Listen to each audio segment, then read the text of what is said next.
جناب حضرت عباس علیہ السلام کے القاب میں سے ایک لقب ہے باب الحوائج۔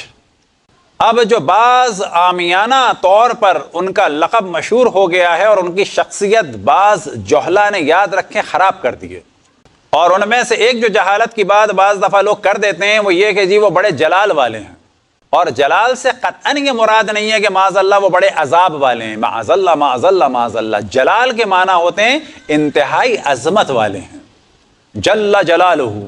جلال اردو میں جب استعمال ہوتا ہے تو ایسا ذہن میں آتا ہے جیسے کہ، لیکن جلال کہ وہاں پر جو معنی ہے وہ عظمت والے ہیں، ذوالجلال والاکرام، صاحب عظمت و کرام۔ تو حضرت عباس علیہ السلام کے بارے میں جب کہا جاتا ہے کہ وہ جلال والے ہیں تو وہ عربی سے فارسی سے ہوتے ہوئے جب یہاں آیا تو اس کے معنی بدل گئے جلال۔ جلال کے قطعاً یہ معنی نہیں ہے کہ ہم تصور کریں کہ یہ کر دیا کہ وہ کر دیا، نہ۔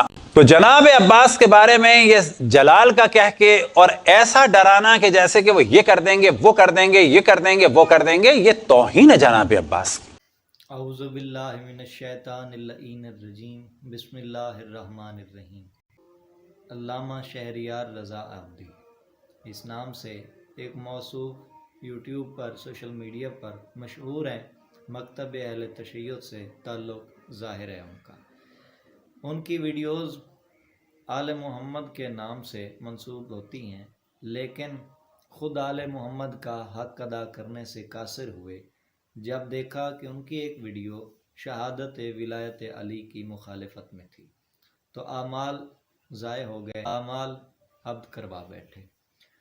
تو جب کوئی آل محمد کی معرفت قصر کرے تو ہر جگہ آل محمد کی فضیلت بیان کرنے کے بجائے وہ ان کے عیب ہی تلاش کرتا رہتا ہے، ایسی باتیں ہی چراتا رہتا ہے، حالانکہ آل محمد ان عیوب سے، ان تمام نقائص سے پاک و پاکیزہ ہیں۔ یہ ان کی اپنی ذہنی کارستانی ہوتی ہے، یہ ان کے ظرف کا، ان کے اندر کا مسئلہ ہے، حقیقت ایسی نہیں ہے۔ آل محمد ذہنوں سے، سوچوں سے، اس فکر سے بلند ہے۔ شہریار رضا عابدی نے مولا عباس علیہ السلام کے حوالے سے ابھی ایک ویڈیو بنائی ہے کچھ ہی دنوں پہلے، جس میں یہ کہا ہے، اس کا تھم نیل یعنی اس کا ٹائٹل کہہ سکتے ہیں، یوں بنایا کہ ذاکر مولا غازی عباس علیہ السلام کی توہین کرتے ہیں۔ بسم اللہ۔ جو ذاکر ہی مولا غازی عباس کے ہیں، جن کی زندگانیاں مولا غازی عباس کے ذکر کے لیے ہیں، یعنی جو غازی عباس کا ذکر کر رہے ہیں، آپ ان کے لیے یہ لفظ استعمال کر رہے ہیں کہ وہ مولا غازی کی توہین کرتے ہیں، صرف اس لیے کہ ان کی مخالفت میں لوگ آپ کی ویڈیو پر آپ کی طرف آئیں گے اور ان کا انکار کرنے سے آپ کو پذیرائی ملتی ہے، اور ان کی کوئی اپنی حیثیت نہیں ہے، یہ جان لیجئے۔ یہ ذکر غازی عباس کی وجہ سے ہی اس قدر اہم ہوئے کہ آپ کو ان کی مخالفت کرنی پڑی، ان کا انکار کرنا پڑا۔ ان ذاکروں کے باب میں شہریار رضا عابدی صاحب نے کہا کیا ہے؟ شہریار رضا عابدی کہنے کیا لگے ہیں جناب کہ مولا غازی عباس کے لیے جلال کا جو لفظ استعمال ہوتا ہے اس کا معنی یہ غلط بتاتے ہیں، اس کا معنی عظمت و بزرگی والا ہے، جبکہ ذاکر عذاب بتاتے ہیں، اس کا معنی نعوذ باللہ من ذالک۔ اللہ قہار ہے تو قہر سے کیا مراد ہوتا ہے؟ اللہ غضبناک ہوتا ہے تو اس سے کیا مراد ہوتا ہے؟ جہاں ذاکروں نے جلال کہا تو آپ یہ بھی کہہ سکتے تھے کہ ذاکر جلال کا معنی غضبناک یا قہار بتاتے ہیں، جبکہ اس کا معنی عظمت و بزرگی والا ہے۔ یہ خیال آپ کو کہاں سے آیا کہ آپ یوں کہہ دیں کہ یا ذاکر اس سے عذاب مراد لیتے ہیں؟ اور عذاب معنی لے بھی لیا جائے بالفظ حکمت کے لحاظ سے تو مولا عباس دشمن خدا کے لیے فی سبیل اللہ عذاب لے کر ان کے لیے نازل ہوں کہ مولا عباس کے آنے سے ان پر خدا کا عذاب ٹوٹے، تو اس میں توہین کہاں ہے؟ خدا کی طرف سے عذاب آ رہا ہے دشمن خدا پر۔ تو پھر یہاں سب سے پہلے آپ نے ذکر غازی عباس کی توہین کی مولا کے ذاکر سے نگاہیں پھیر کر کہ آپ کو ذاکر مولا سے تکلیف تھی، ذکر مولا کی توہین کی آپ نے، اس کے سبب ذکر مولا سے روکا۔ دوسرے نمبر پر ذاکر نہیں، ایک عالم دین کی زبانی سنیے کہ علامہ طالب جوہری وہ کہہ رہے ہیں رحمت عالمین کے لیے لفظ استعمال کر رہے ہیں جلال کا۔ جملے سننا لیکن مجھے جانا آگے بھائی، یہ واقعہ مکے کا ہے۔ رسول نے ہجرت کی، مکے سے سفر اختیار کیا، مکے کا زمانہ گزر گیا، رسول نے ہجرت کی، مدینے آئے، ہجرت کا پہلا سال گزرا، دوسرا سال گزرا، تیسرا سال گزرا، ہجرت کا چوتھا سال آیا، نبی اپنی مسجد میں تشریف فرما ہے اور شمع رسالت کے پروانے نبی کو گھیرے ہوئے بیٹھے کہ اتنے میں مسجد کے دروازے سے علی داخل ہوئے اور کہا السلام علیکم یا رسول اللہ، اللہ کے رسول آپ پر میرا سلام ہو۔ اور وہی علی نے چیخ کر کہا کہ یا رسول اللہ آج میں بہت پریشان ہوں، آج آپ میرے حق میں دعا کریں کہ اللہ میری پریشانی کو دور کرے۔ آج علی کے لیے رسول دعا کریں گے۔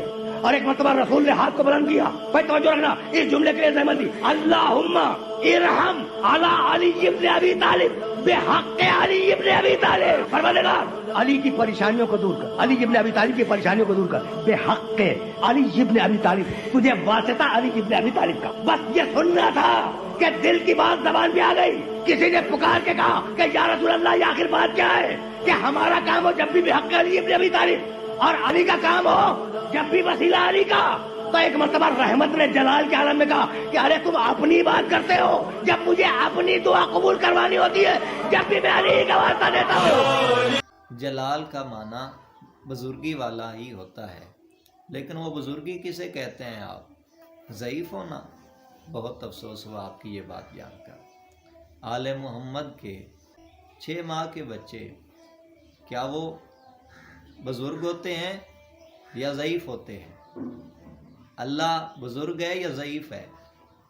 تو بزرگی کا معنی کبھی وقت نکال کے کسی ویڈیو میں علامہ شہریار رضا عابدی صاحب سمجھا دیں، اگر ان تک میرا پیغام پہنچے۔ نہیں تو یہ گزارش کر دوں کہ بزرگی ایک بلندی ہے۔ اللہ نے کہا تھا موسیٰ علیہ السلام کو کہ موسیٰ تو مجھے ہرگز نہیں دیکھ سکتا، لن ترانی یا موسیٰ، آیت قرآنی ہے۔ تو موسیٰ علیہ السلام کی قوم نے جب یہ تقاضا کیا کہ ہمیں اللہ کو دیکھنا ہے، کوہ طور پہ ایک تجلی خدا کے نور کی آئی، تو پھر اس نور سے کوہ طور کیوں بھسم ہو گیا اور موسیٰ علیہ السلام کی قوم فنا کیوں ہو گئی، موسیٰ علیہ السلام بے ہوش کیوں ہو گئے؟ بھائی اللہ کے نور کی تجلی تھی، جلال تھا، عذاب کہاں سے آ گیا؟ اس کا مطلب بزرگی کا معنی کچھ الگ ہے، اس سے ہم تعلق رکھتے ہیں، واقفیت رکھتے ہیں۔ اللہ کے نور کی تجلی کوہ طور پہ دکھائی دینا وہ اللہ کا جلال ہے۔ اللہ کا نور ایسا ہے کہ جس کی تاب نہیں ہے۔ مولا عباس علیہ السلام کے لیے جب جلال کہا جاتا ہے تو مراد یہ ہے کہ کسی میں تاب نہیں ہے، اور دن کو پہچانا جاتا ہے رات سے، رات کو اس کے دن سے۔ یہ حکمت ہے کہ کسی شے کو اس کی ضد سے پہچانا جاتا ہے۔ تو جلال کس کے مقابل میں آئے گا؟ کریمی کے۔ کریم کسے کہتے ہیں؟ کرم کرنے والا۔ اور جلال وہ کسے کہتے ہیں؟ جلال کے بعد اتنا روب جس کا ہو، جو بزرگ ہو، اتنا بلند ہو، اس کے بعد بھی وہ کرم کرے، اسے کریم کہتے ہیں۔ یہ وہ مقام ہے کیونکہ خدا کی پہچان میں ضد نہیں آ سکتی، لیکن خدا کے کمالات الہیہ کی تفسیر ضرور کرتے ہیں۔ تو عظمت عباس کے لیے عباس علیہ السلام کی ذات نے خود تفسیر کر دی کہ وہ صاحب جلال ہیں۔ اب یہاں اصول کافی کی روایت سنیے۔ معصوم علیہ السلام نے فرمایا کہ اگر ہم آواز کے ساتھ قرآن کی تلاوت کر دیں تو لوگ اسے برداشت نہ کر پائیں۔ آواز کے ساتھ یعنی سر کے ساتھ، سریلی آواز میں، جسے موسیقی کہتے ہیں۔ تو پوچھا گیا سرکار ایک آیت بھی معصوم کی پڑھی ہوئی یہ مخلوق برداشت نہیں کر سکتی اگر وہ پڑھ دیں تو؟ سوال ہوا کہ مولا رسول خدا سرکار نماز با جماعت ادا کرواتے تھے تو وہ آواز کے ساتھ تلاوت کرتے تھے نماز میں سورتوں کی، تو پھر ان کی جماعت کیسے برداشت کرتے تھے نماز میں ان کی اس تلاوت کو؟ تو معصوم نے فرمایا کہ اللہ کے رسول ان کی برداشت کے مطابق تلاوت کرتے تھے، اتنی ہی آواز کے ساتھ تلاوت کرتے تھے کہ جتنی ان کی جماعت میں برداشت ہوتی تھی۔ تو یہ ہے جلال کا معنی۔ تفکر، تدبر اور تعقل ان چیزوں کا حکم دیا۔ اگر آپ نے تفکر کیا ہوتا تو یہ چیز آسانی سے سمجھ سکتے تھے، جبکہ یہ چیزیں آتی معرفت سے ہیں۔ تو جس کا معرفت سے ہی کنارہ ہو، تفکر کہاں اسے فیض پہنچائے گا۔ شیطان نے اللہ کی کریمی کو نہیں، اللہ کی بزرگی کو چیلنج کیا تھا آدم کے سجدہ کا انکار کر کے۔ جب خدا نے اسے کہا فخرج، تو کس لیے کہا؟ کہ وہ بزرگ اتنا تھا، اللہ بلند تھا، اللہ بزرگ و عظمت والا تھا، تو اس عظمت والے کی بزرگی کے خلاف شیطان نے بات کی تھی، جسے کہتے ہیں، جسے کہا جا سکتا ہے کہ خدا نے جلال میں آ کر ابلیس کو نکال باہر کیا اپنی قدرت کی حدود سے۔ اس کے لیے قہر نہیں کہا جا سکتا، اس کے لیے ابھی عذاب نہیں کہا جا سکتا، کیونکہ عذاب اس پر اب آئے گا، اسے ڈھیل ملی ہوئی ہے۔ قہر